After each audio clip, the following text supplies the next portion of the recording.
Let's turn to Bangladesh now. The new Prime Minister Tarique Rahman has hit the ground running there. His latest mission is a military rejig. Top leaders of Bangladesh's army are being rotated. We'll focus on the big changes tonight. But first, let's talk about a new Chief of General Staff who's been appointed. This is one of the highest positions in the army. And Prime Minister Tarique Rahman has picked Lieutenant General M. Rahman. He previously served in army training.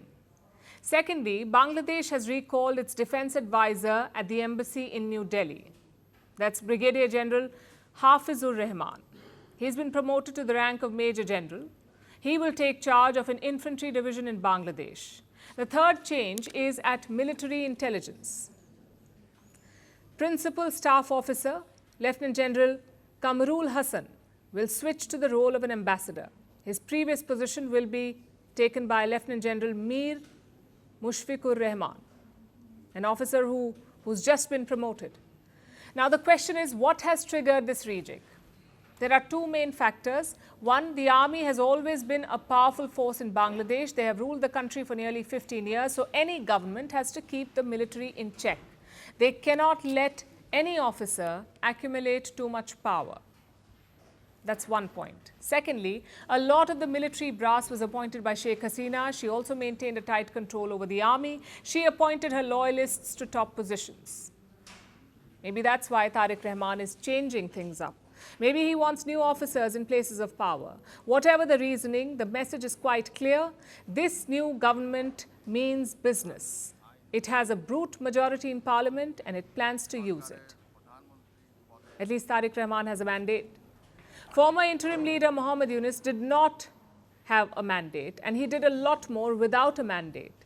His position itself was problematic. You see, Bangladesh's constitution does not permit interim or caretaker leaders, meaning Yunus's office was made up. It does not exist as a constitutional provision. But guess what does? The office of the president.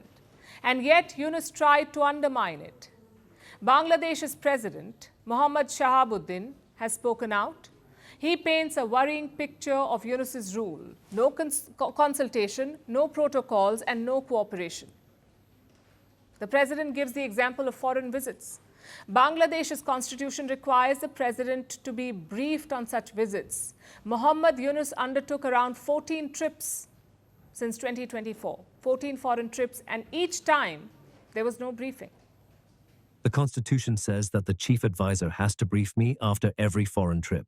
But Dr. Yunus did not update me. The chief advisor has to inform me in writing about the talks and discussions that happen overseas. He went abroad some 14 or 15 times, but he never met me after those trips.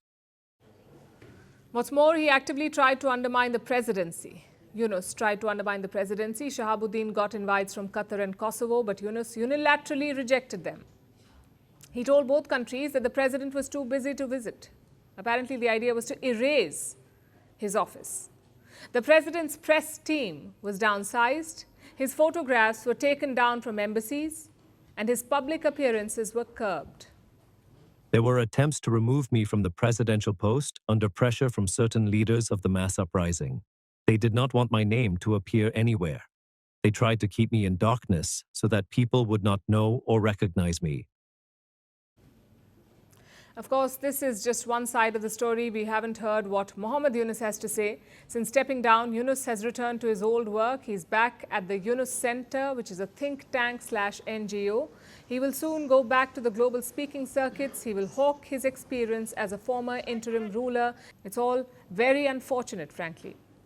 Yunus presided over a terrible period in Bangladesh. Minorities were repeatedly targeted. The economy crashed. Street violence surged dramatically. Media houses were torched. The president was allegedly undermined. Yet Mohammad Yunus walks away without taking any of the blame, as if nothing happened from July 2024 to February 2026.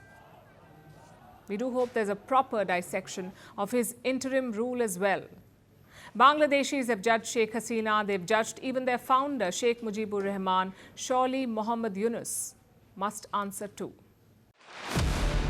Power doesn't end quietly.